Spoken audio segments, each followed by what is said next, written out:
네, 다시 강의 시작하겠습니다. 그래서 유전자 치료제에 대해서 우선 설명하도록 하겠습니다. 자, 유전자 치료제, 진테라피라는 거는 기본적으로 유전자를 이용해서 어떤 질환을 치료하는 거다. 그래서 질환의 근본적인 원인을 해결하는 치료 방식이다. 왜?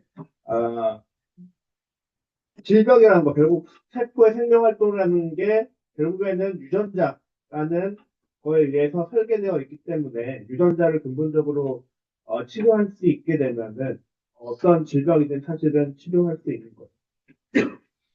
그래서 유전자를 이용한 치료다. 그리고 유전자를 치료하는 거다. 이렇게 두 가지의 의미로 여러분 유전자 치료제의 의미를 생각하면 될 것 같습니다.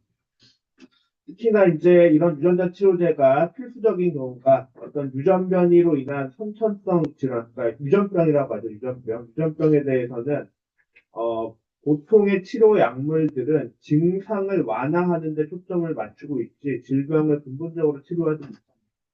그러나 유전자 치료제가 개발되면서부터는 질병의 근본적인 치료가 가능해졌다 이렇게 얘기할 수 있을 것 같아요.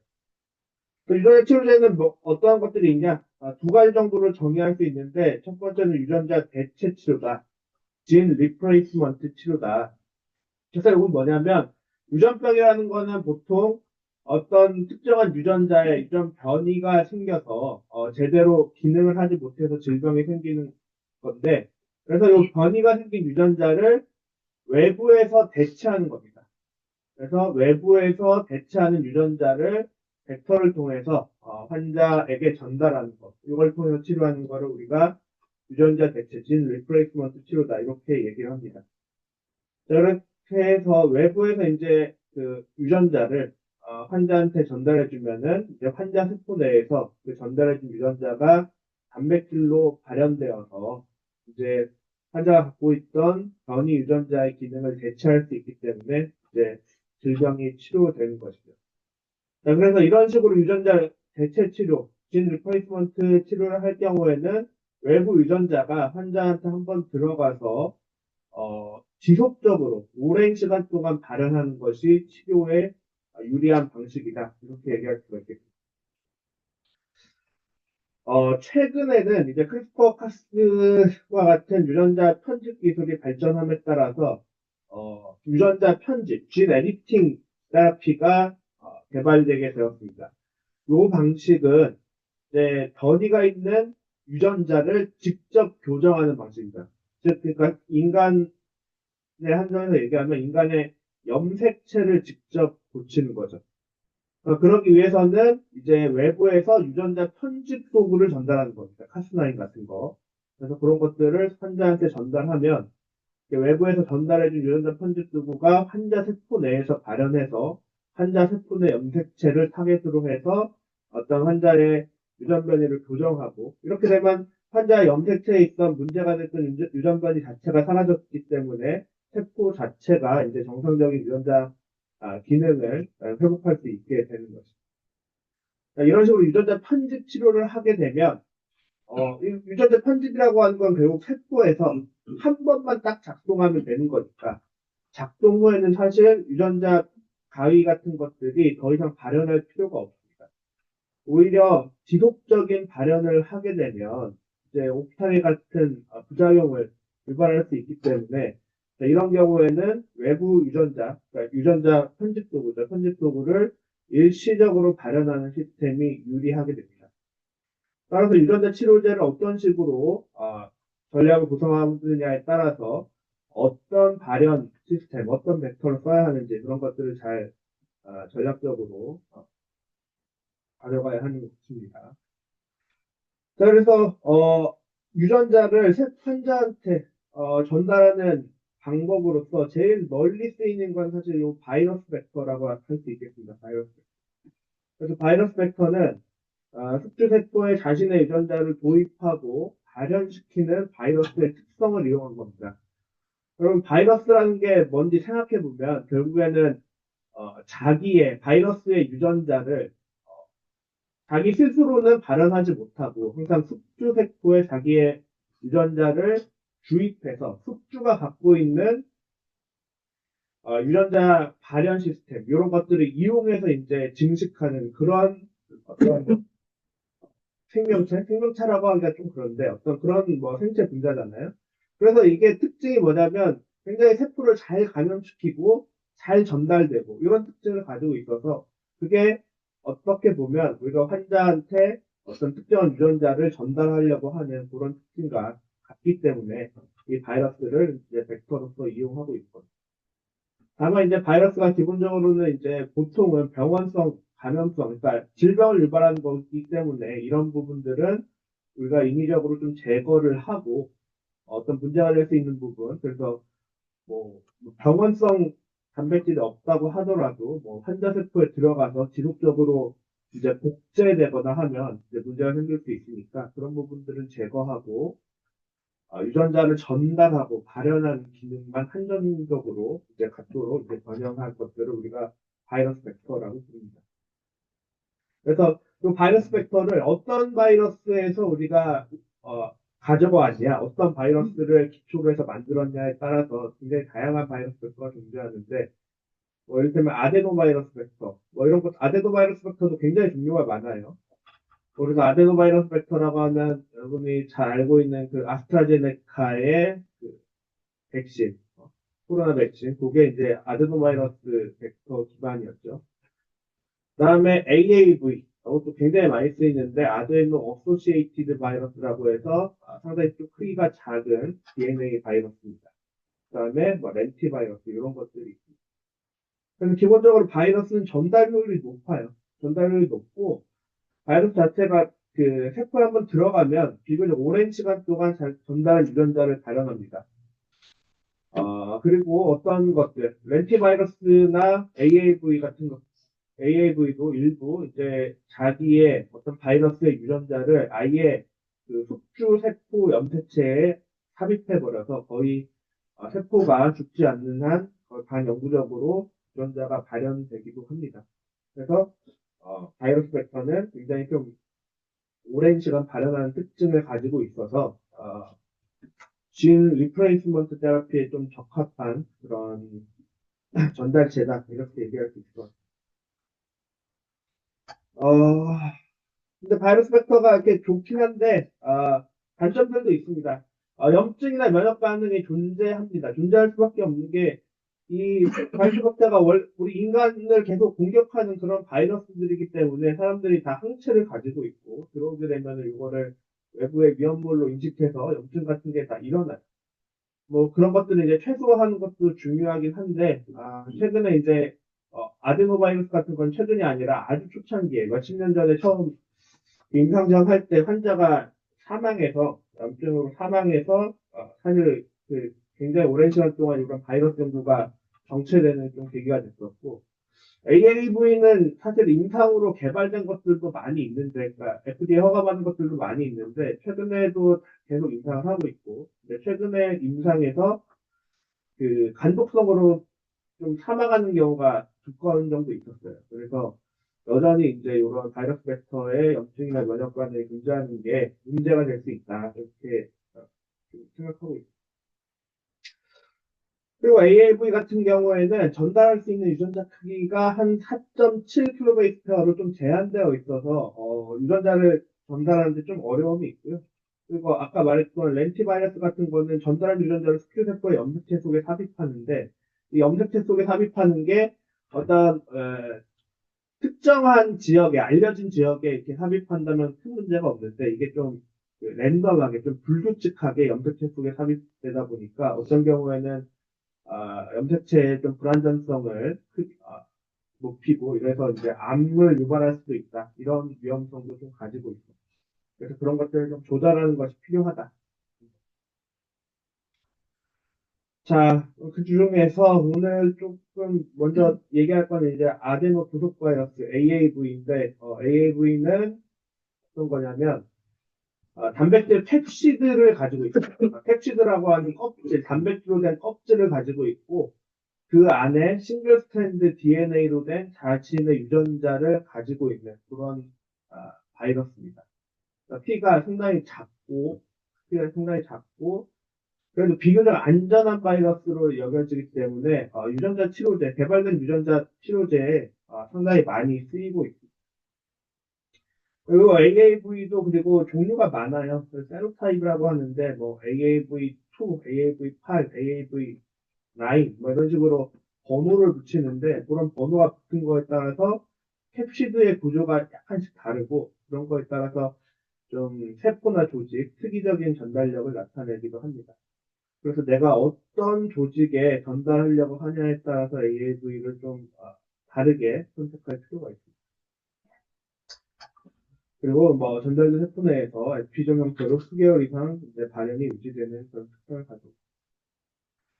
네, 비바이러스 벡터는 오늘은 좀 많이 다루지 않을 거니까 넘어가도록 하겠습니다.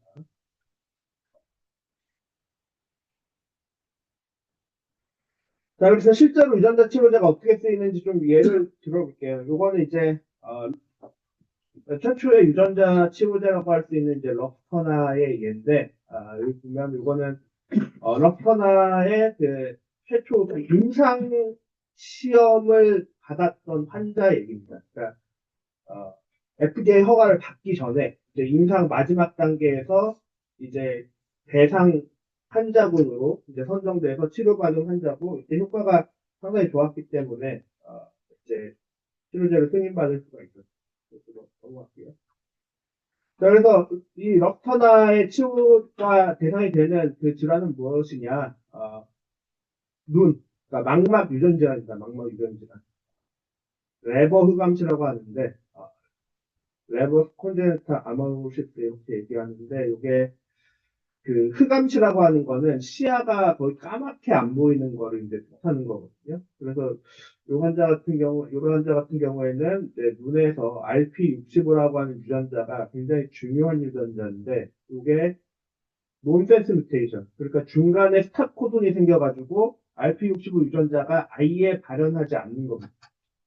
그러니까 아예 발현하지 않기 때문에 문제가 생기는 거고, 그래서 요 럭터나라고 하는 치료제는 요 RP65 유전자를 이제 재조합해서 요거를 AAV 벡터를 통해서 이제 환자의 망막에다가 직접 이렇게 주사기로 전달하는 그런 치료제라고 할 수 있겠습니다.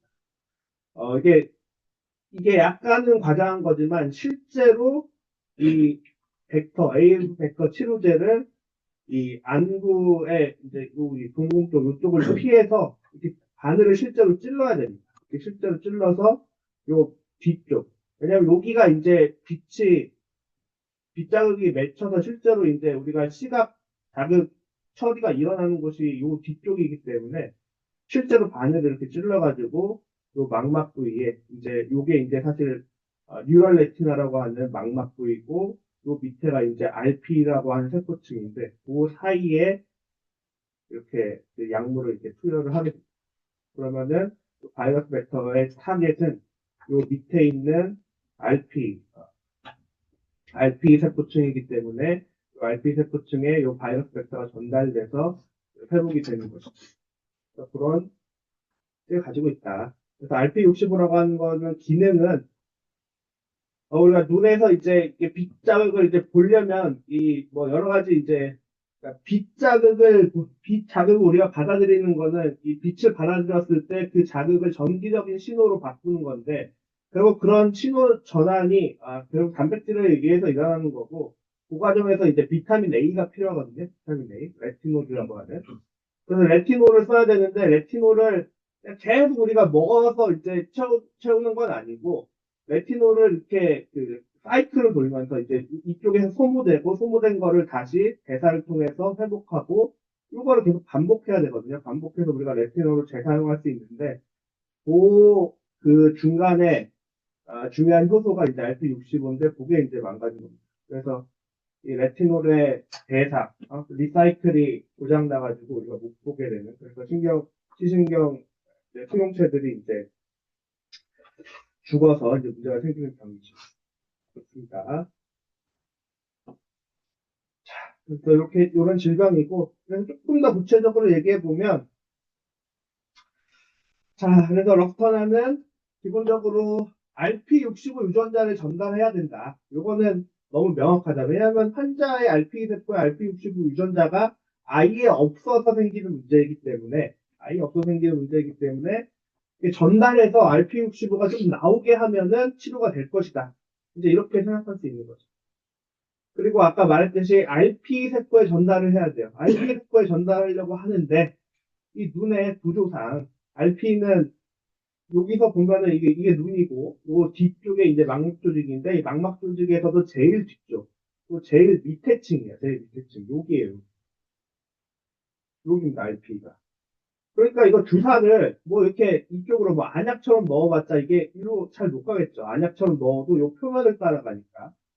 이쪽으로 좀 편하게 요 유리체감, 여기를 유리체 안이 빈 곳이라고 해서 유리체감으로 하는데, 바늘을 이렇게 찌를 수도 있어요, 이쪽으로. 근데 이렇게 찔러도, 이렇게 찌르게 되면 어떻게 돼요? 약물이 이쪽으로 통과해서 넘어가야 여기까지 갈 수 있는데, 이 경로도 상당히 어렵죠. 중간에 많은 세포들이 있고 방해물이 있기 때문에 어떻게 해야 된다? 물리적으로 이 부분을 좀 바늘로 투과해서 직접적으로 이 부위에 약물을 주사하는 이런 방식을 택했다. 그래서 사실 이건 되게 주사라기보다는 굉장히 수술적인 그런 치료에 가깝다. 그렇게 얘기할 수 있겠습니다. 자, 그리고 벡터는 이제 바이러스 벡터를 이용하는데 AAV 같은 경우에는 크기가 작고 전달 효율은 높고 오랜 시간 발현하기 때문에 적당한 벡터라고 볼 수 있습니다. 그 RP65 유전자의 크기도 그렇게 크지 않기 때문에 이런 방식으로 전달을 할 수 있는.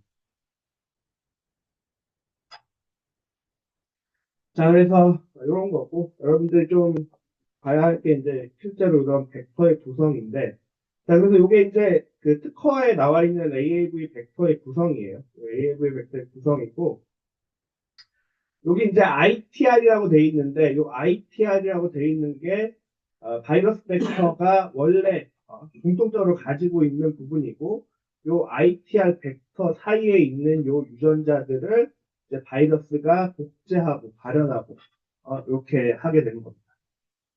그래서 치료제 벡터는 이 ITR 사이에 있는, 두 ITR 사이에 있는 이 부분에 내가 어떤 환자한테 도움이 되는 유전자를 발현하도록 하는 그런 것들을 이렇게 재조합해서 넣으면 되겠죠. 자, 그래서 이 치료제 럭터나를 보면 여기 기본적으로 RP65 유전자의 코딩 시퀀스가 들어가 있는 걸 볼 수 있습니다. RP65 유전자의 코딩 시퀀스가 이렇게 들어가 있고, 그 다음에 원 프로모터로는 CBA라고 되어 있는데, 이거는 치킨 베타액틴 프로모터를 의미합니다. 치킨 베타액틴 프로모터. 그래서 여러분, 베타액틴이라고 하는 거는 모든 세포가 항상 지속적으로 발현하는, 베타액틴 그래서 이제 하우스키핑진이라고 하죠. 그래서 모든 세포가 지속적으로 발현하고, 또 많은 양을 발현하는 그런 유전자예요. 그래서 그런 유전자를 발현시키는 프로모터는 어느 정도 발현량도 많고 또 항상 발현하고 뭐 이런 특징들을 가지고 있는 거죠.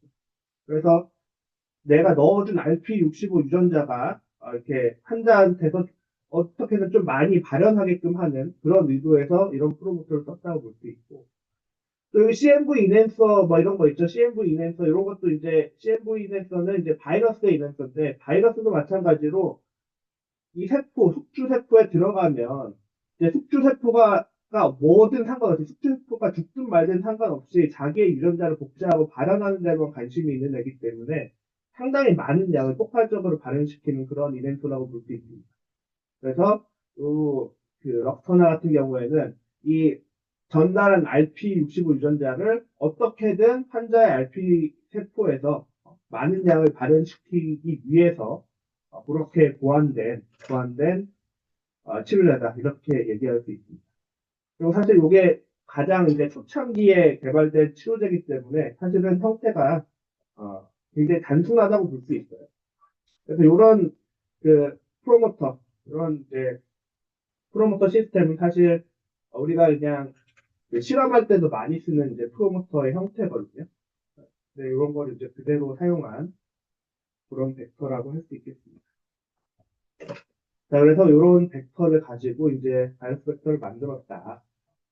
이런 것들을 여러분들이 알면 되겠습니다. 자, 예를 하나만 더 들어볼게요. 예를 하나만 더 들어보면, 이제, 겸상적혈구 빈혈증 혹은 퓨어르든성 베타 지중해 빈혈증의 치료제에 대해서 한번 이야기해 보도록 하겠습니다.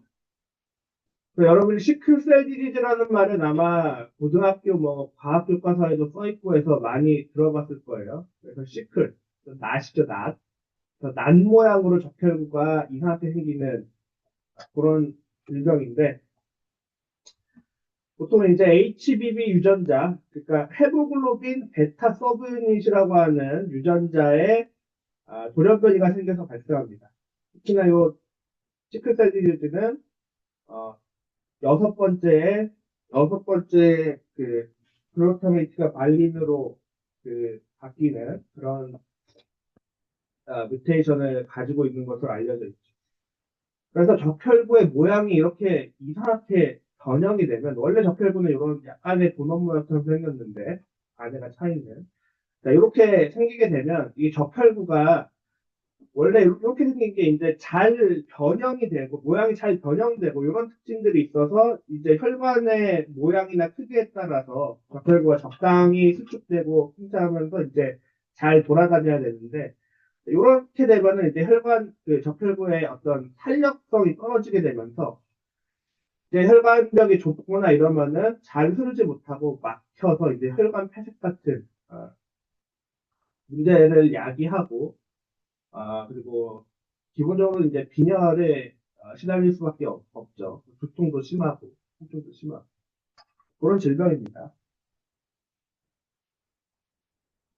지중해빈혈증도 거의 비슷한 질병이에요. 지중해빈혈증은 비슷한데, 지중해빈혈증은 이 HBV 유전자에 아까 특정한 그 어떤 유전 변이가 아니라 좀 다양한 유전 변이들이 원인이 될 수 있고, 어쨌든 결과적으로는 이것도 적혈구의 기능, 산소를 운반하는 적혈구의 기능을 저하하기 때문에 이제 빈혈 증상이 있을 수 있고, 그다음에 이 질환의 치료 대상이 되는 환자들은 이런 증상이 좀 심해서 사실 정기적으로 수혈을 받지 않으면 이제 정상적으로 생활할 수 없는 수혈 의존성 지중해 빈혈증 환자들이 이제 이 치료제 대상이 되는 겁니다.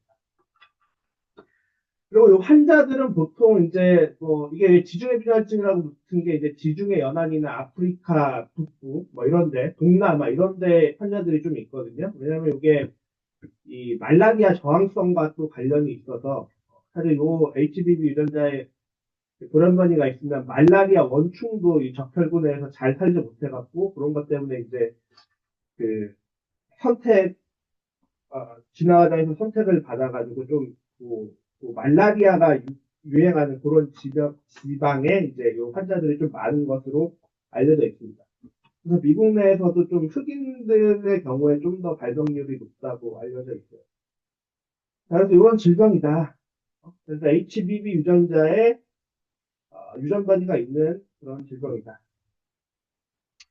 그래서 요거의 치료제로는 두 가지 크리스퍼를 이용한 유전자 편집 치료와 뭐 리프제니아나 진테글로 같은 진 리플레이스먼트 테라피 두 가지가 있는데 오늘은 진 리플레이스먼트 테라피에 대해서 좀 중점적으로 얘기해 볼게요. 그래서 하스게비는 놓고 네, 리프제니아로 넘어갑시다. 리프제니 일단 이 질병이 그래서 어떤 식으로 생기냐면 우리 헤모글로빈에 대해서 좀 설명을 할 필요가 있는데요. 자, 헤모글로빈 요겁니다. 요거 딱 봤을 때 어떤 단백질 4개가 복합체를 형성한 것처럼 보이죠. 그리고 여기 보면 알파가 2개, 베타가 2개. 그래서 총 4개의 서브유닛인데 2개, 2개, 2개. 똑같은 거 2개, 2개가 이렇게 복합체를 형성한 걸 알 수 있습니다. 그래서 이 헤모글로빈이 여러분 산소를 운반하는 거죠. 그래서 여기 우리가 철분, 뭐 빈혈일 때 철분 먹으라고 하는데 이 헤모글로빈 중앙에 이제 코팩터로 이제 철이온이 있죠. 자, 그래서 베타가 이렇게 있어요. 베타 2개, 알파 2개가 있는데 알파는 이제 문제가 없어요. 이 베타 지중해 빈혈이나 이제 SCD는, 알파는 문제가 없고, 베타에 이제 문제가 있는 거예요, 베타. 이 HBB 유전자가 이 베타 서브유닛을 만들어내는 겁니다. 베타에 문제가 있으면, 시클셀 같은 경우에는 이 베타의 변형이 있으면은, 이게 이런 식으로 원래 헤모글로빈이 그냥 얘로 이제, 단일체로 이제 움직여야 되는데, 이게 막 폴리머라이제이션 해가지고, 어그리게이션 되고 막 이상한 단백질 덩어리를 만들어. 그래서 이런 것들이 이제, 기형의 적혈구를 만드는 그런 원인이 되는 거거든요. 자, 그래서 리프제니아는 어떤 식으로 해결했냐? 어, 환자한테 이거 베타 HBV, 베타 서브릿에 문제가 있으니까 외부에서 HBV 유전자를 전달해 주는 거예요. 바이러스 벡터로. 대신에 이 환자의 HBV는 787Q, 그러니까 글루타민, 87번째 글루타민이, 87번째 그 세로닌이 글루타민으로 이제 바뀌어 있는 그런 뮤테이션을 가지고 있는 HBV 유전자를 렌티바이러스 벡터로 환자한테 전달을 합니다. 자, 그렇게 되면 어떻게 되냐? 이 환자의 이런 비정상적인 베타 서브유닛 대신에 넣어준, 렌티바이러스에 의해서 넣어준 베타 서브유닛이 이런 헤모글로빈 복합체를 형성을 하게 되고요. 이 형성된 복합체는 정상적으로 산소 운반 기능을 할 수 있기 때문에 치료 효과를 낼 수 있습니다.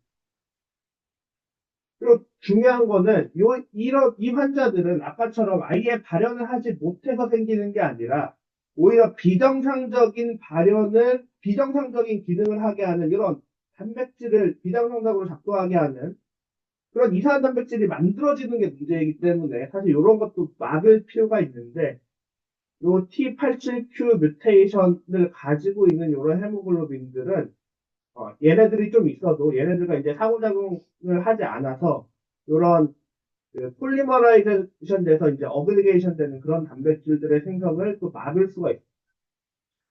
그래서 정상적인 헤모글로빈 기능을 할 수 있고 이런 폴리머라이제이션 되는 비정상적인 경로도 막기 때문에 치료 효과를 낼 수 있다. 그렇게 얘기할 수 있겠습니다. 그래서 이런 것들은 이런 것들이 되게 중요한 이제 포인트라고 할 수 있어요. 그냥 정상적인 HBV 유전자를 넣었다면 큰 치료 효과를 보지 못했을 수도 있는데 오히려 좀 이런 추가적인 활성을 낼 수 있는 돌연 변이를 가지고 있는 HBV를 전달한다는 게 리프제니아의 특징이라고 할 수가 있겠습니다.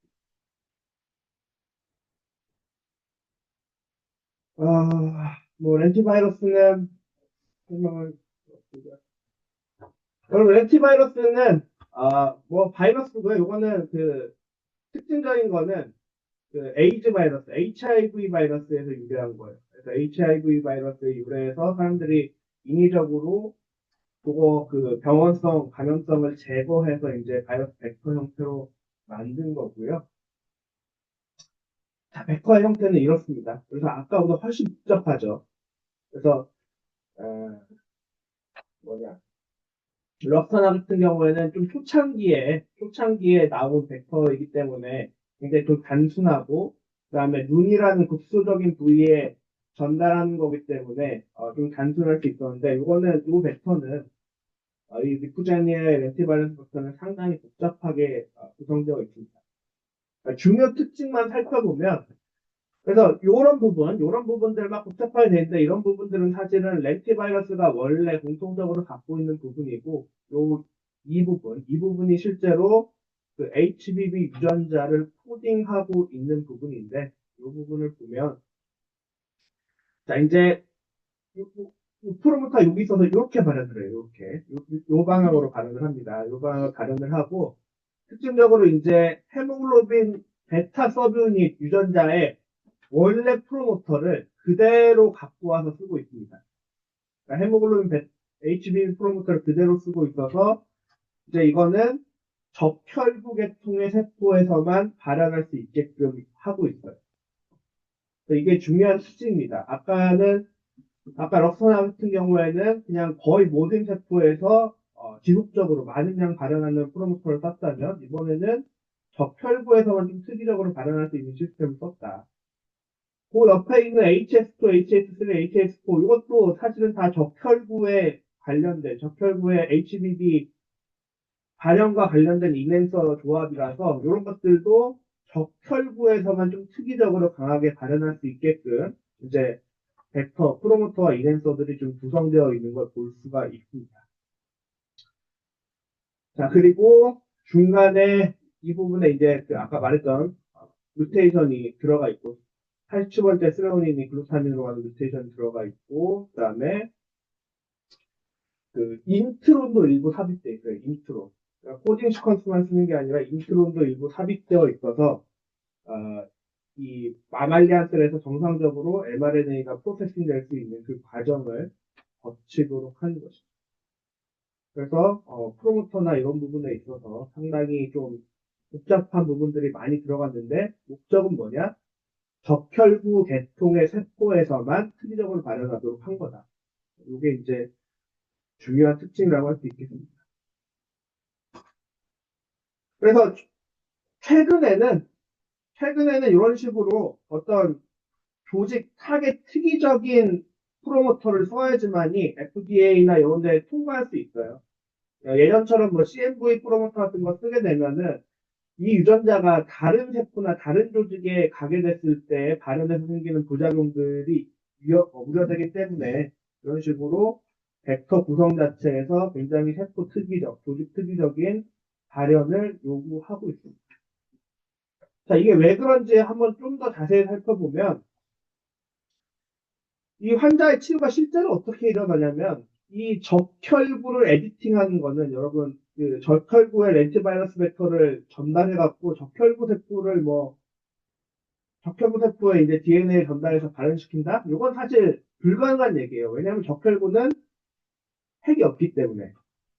그래서 어떻게 하냐면 적혈구를 만들어내는 줄기세포.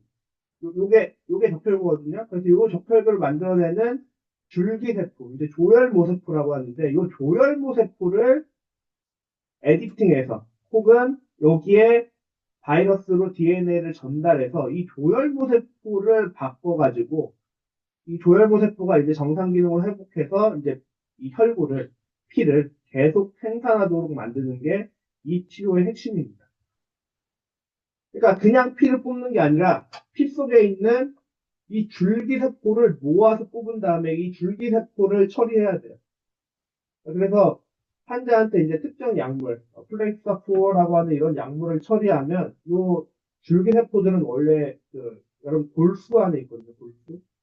골수 안에 있는데 이게 이런 약물 처리하면은 무슨 일이 생겼나 보다 하고 이제 골수에서 혈액으로 이렇게 빠져나와가지고 혈액으로 많이 빠져나오면 그때 우리가 환자한테서 피를 뽑아가지고 거기 있는 이런 조혈 줄기세포들을 우리가 뽑아가지고 에디팅하거나 치료하는 거죠.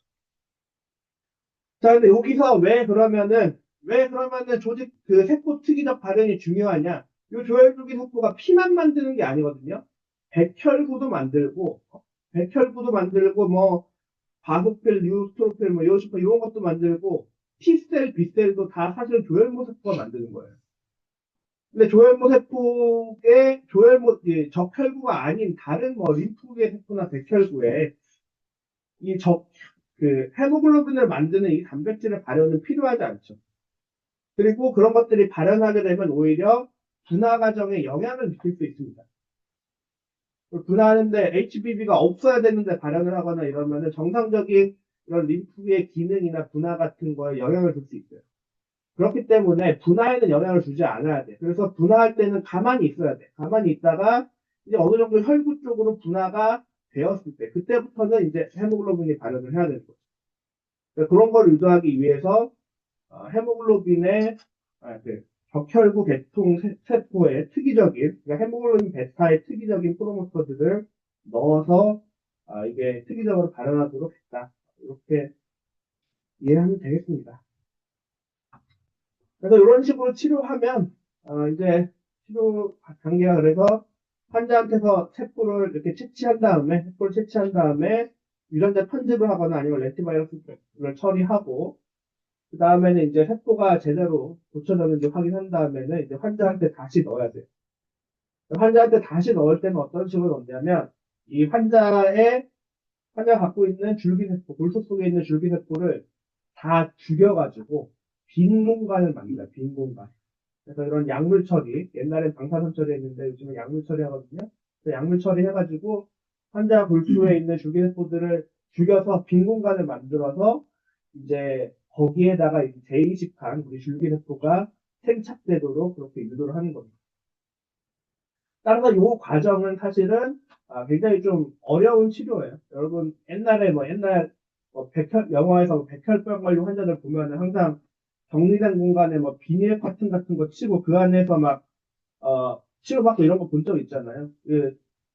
이런 골수에 이제 이런 줄기세포들을 다 없애면 사실은 면역세포들도 다 죽기 때문에 상당히 좀 감염이나 이런 거에 취약한 상태가 되거든요. 그렇게 해야지 이제 외부에서 이식한 세포들이 잘 생착할 수 있기 때문에 이런 처치를 합니다. 그래서 한 3, 4주 정도 이제 모니터링하고 이렇게 하다가 이제 적혈구 회복이나 그다음에 면역세포 회복이 관찰이 되면 이제 치료가 끝나게 되는 거죠. 그래서 한 3, 4개월 치료가 걸린다. 그래서 이런 식으로 치료가 됩니다. 그래서 사실은 결론까지 얘기하면 이런 치료법이 참 좋은데 참 좋은데 앞으로 어떻게 해야 될 것이냐. 세포를 밖에서 꺼내서 다시 넣는 과정에서 이런 좀 환자가 겪는 어려움이 있으니까 어떻게 해야 되냐?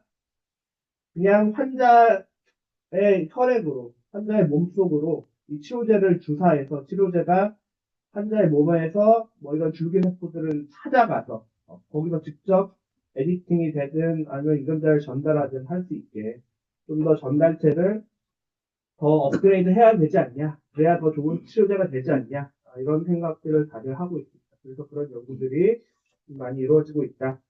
이렇게 얘기할 수 있을 것 같아요. 그래요. 강의는 이제 여기서 마치도록 하겠습니다. 또 질문? 그래, 없어 여기서 마칠게요. 네, 수고하셨습니다.